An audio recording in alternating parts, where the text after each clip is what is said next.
Welcome back to Scout Report, where we're looking at some players who the statistics suggest maybe aren't as good as we think. We've chosen 3 different stars, beginning with a more obvious choice before finishing on a gutsier call. Remember, sometimes the stats don't lie, so let's have a look. Roman Bürki.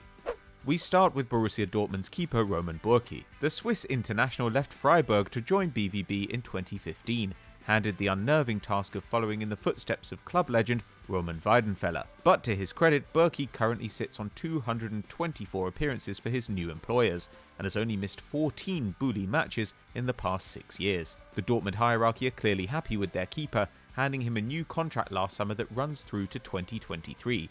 However, not everyone will have been impressed with that decision. The 30-year-old was signed off the back of a season where he faced 208 shots, yet kept a remarkable 77% save rate for Freiburg. Though ultimately relegated, Bürki had done more than enough to secure a place with a Bundesliga powerhouse, but since then, he's never come close to replicating those numbers. At his peak, he managed a 72% save rate in 16-17, while his worst return was a mere 60% last season.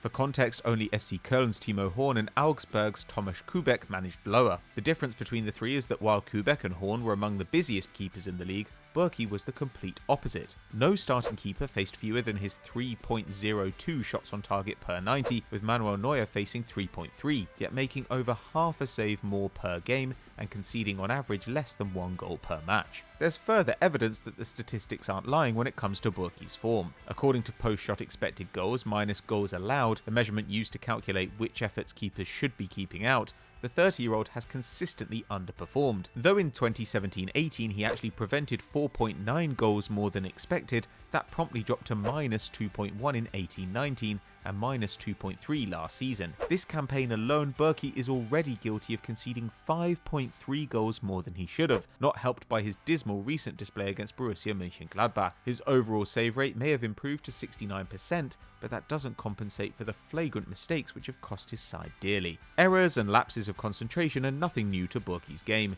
and he hasn't been without his critics. This appears to have directly affected his current decision-making, as he seeks to limit his exposure to mistakes. Between 2017 and 2020, on average the former Grasshopper star completed 0.95 defensive actions outside his penalty area per game. Now that has plummeted to 0.27, only leaving his area 4 times in 1,350 minutes of action this term. Of course, this could be explained by a lack of need, but in reality, he's never been busier since leaving Freiburg. Sticking to his line may actually be causing more problems than solutions. A quality keeper can do wonders for the overall composure of a defence.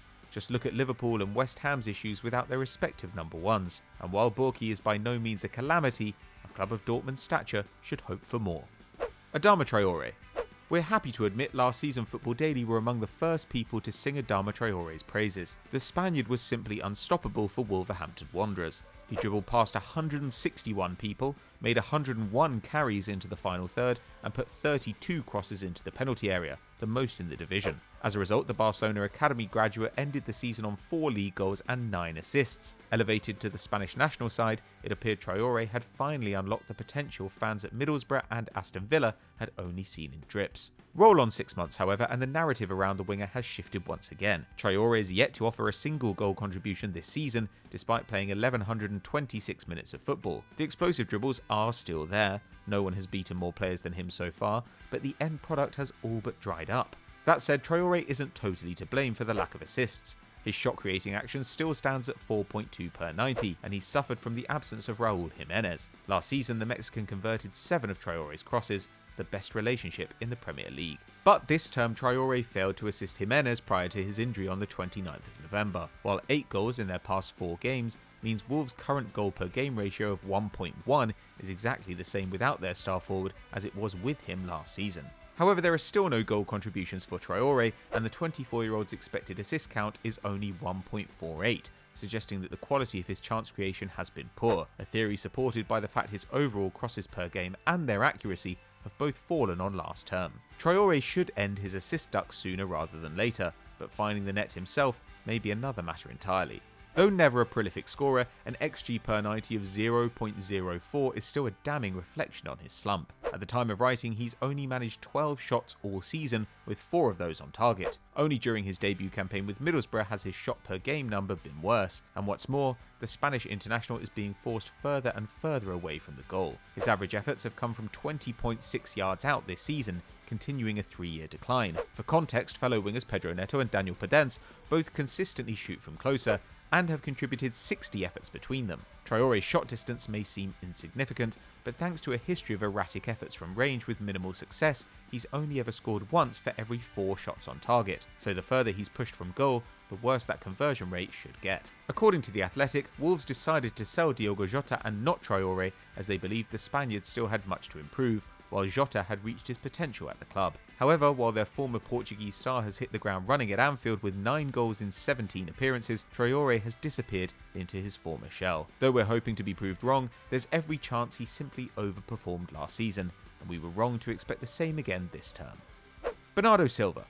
We finish with the confusing case that is Manchester City's Bernardo Silva. While the Portuguese midfielder has been incredibly successful since heading to the Etihad from Monaco in 2017, he's still not a guaranteed name in the starting 11 3.5 years on. Silva is interesting in that goals and assists don't define what he contributes to the team. In 18-19, he was named Manchester City's Player of the Year, thanks to 7 goals and 7 assists in the league, playing regularly on the right of a front 3. Yet this was the same number of goal involvements as David Silva, while Sergio Aguero, Raheem Sterling and Leroy Sané all contributed more. His defensive work rate, however, reigned supreme. That year, the Benfica Academy product carried the ball 5,794 yards, the 8th most of any player in the division, and he also ranked 7th for total pressures. On top of that, his 2.9 defensive actions per game were more than any attacker or midfielder in the City squad but for Fernandinho. Silva was the all-round package, selflessly contributing throughout the pitch. But this was as good as it got for the 26-year-old. Last season, he found himself demoted to the bench more often, with only 23 league starts and 11 as a sub.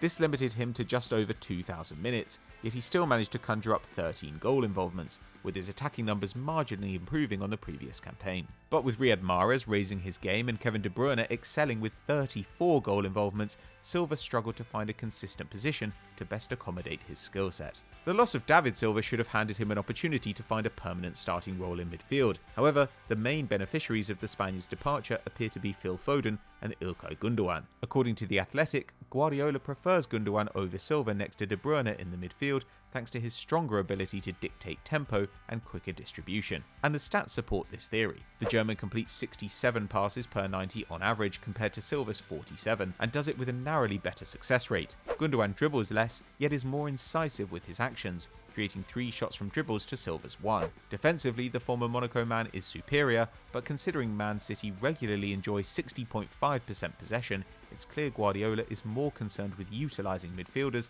that break down the opposition, next to Rodri or Fernandinho in the defensive role. And it's here that Bernardo Silva has really suffered. The Portuguese international has registered just 1 assist in 11 starts, with his key passes per 90 at a career low 0.9. His shots too have slumped to 1.1 per 90, while his carries into the penalty area have sharply dipped to 1.5 per game.